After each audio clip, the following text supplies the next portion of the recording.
Hi guys, in this lesson we will go through the for loop in C Sharp. So let's get started. The for loop is an entry controlled loop. It performs a fixed number of iterations. Here is the syntax of for loop.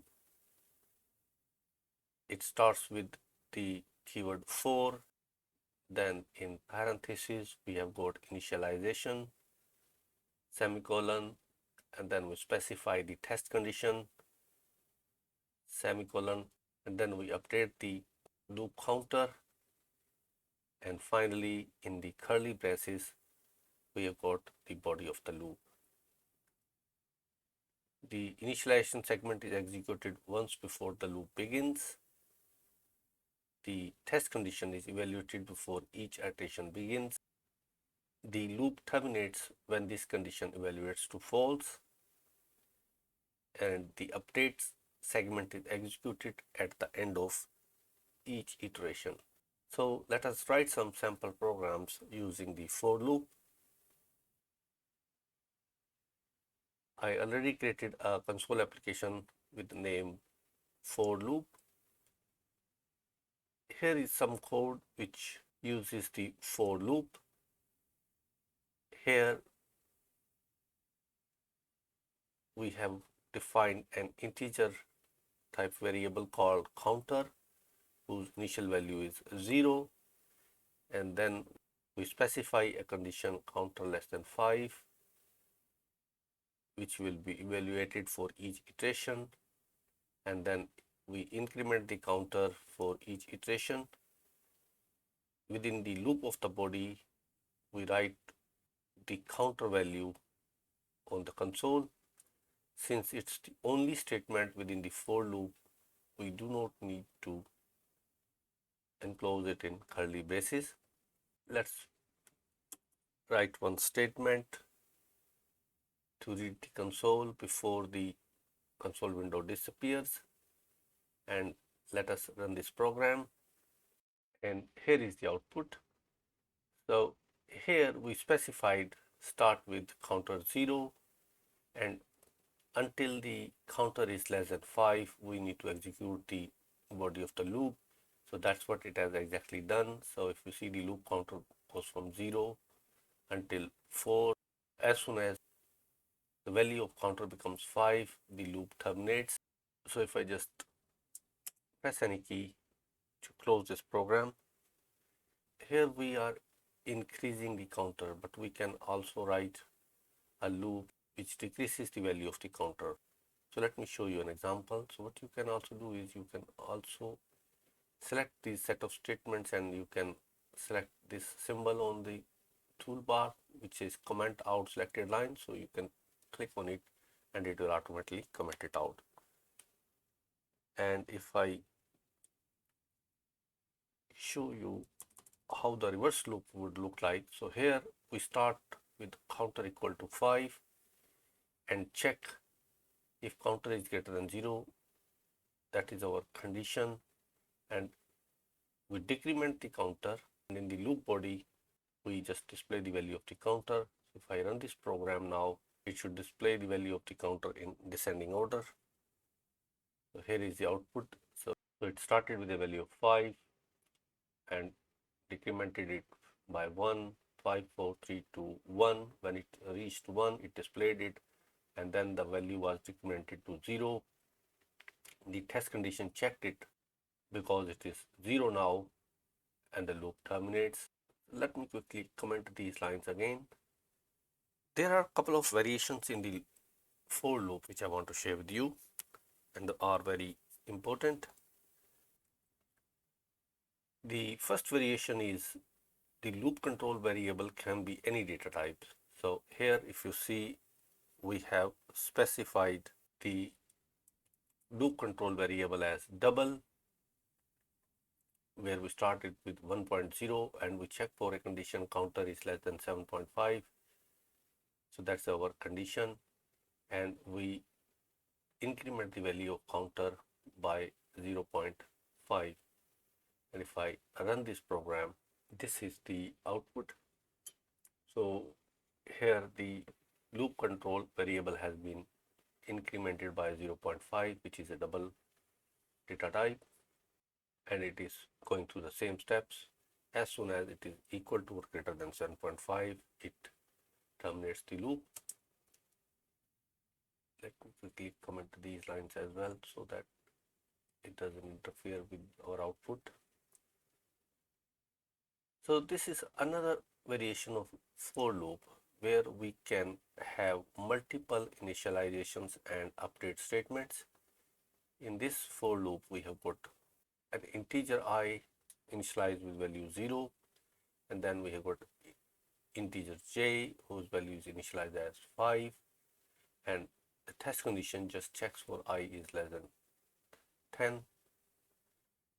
In the update statement, we increment both the counters and then we can display their value. So let me quickly run this program as well.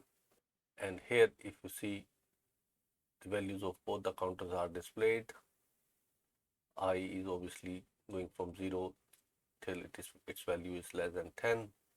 So, and that's the value we are checking in the final condition. As soon as it reaches 10, it will terminate, and then the value of j is displayed here, starting with 5. Let me comment these lines again.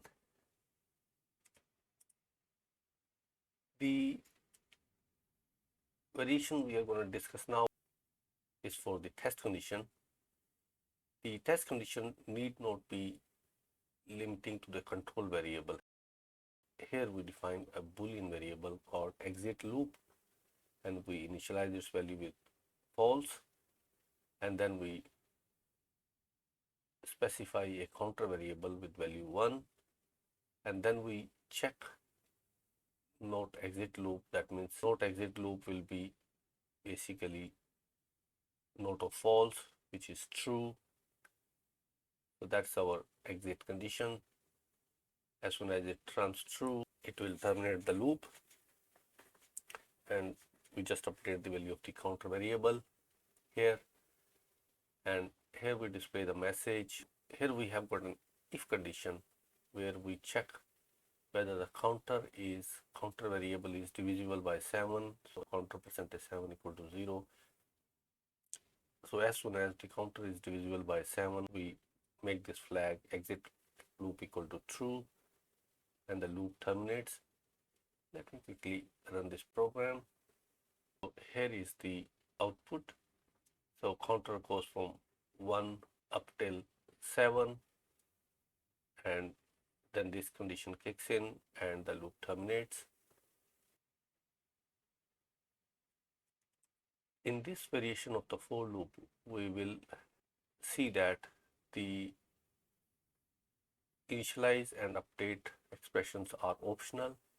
So here what we have done is we have defined an integer counter variable which is outside the loop, and in the for loop we do not specify the initialization expression, but in the test condition segment we check for its value to be less than 5, and again we don't specify in the update expression.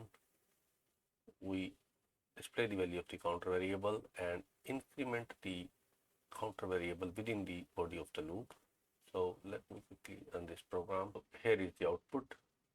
So here the counter variable takes from value initial value 0, and the value increments until 5. So 5 is our terminating condition, and the loop terminates.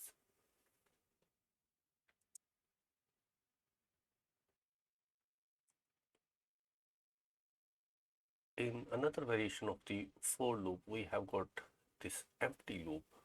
What it does is we have got everything in here, which is initializing the counter, test condition, and the update expression, but in the body of the loop we just have a semicolon. So there is nothing in the body of the loop apart from semicolon. So if I just run this program, nothing will happen, and it is just waiting for the read key. And finally, we have got this infinite loop where we, in the for loop, we do not specify anything, and in the body of the loop, we just display this message. So if I run this program, it will go on forever because there is no condition which is terminating this loop. So this is going indefinitely and displaying this message. So if I just stop this one so that it doesn't keep on running. So this is infinite loop. Also, if you note, there is a green squiggly line here, unreachable code detected.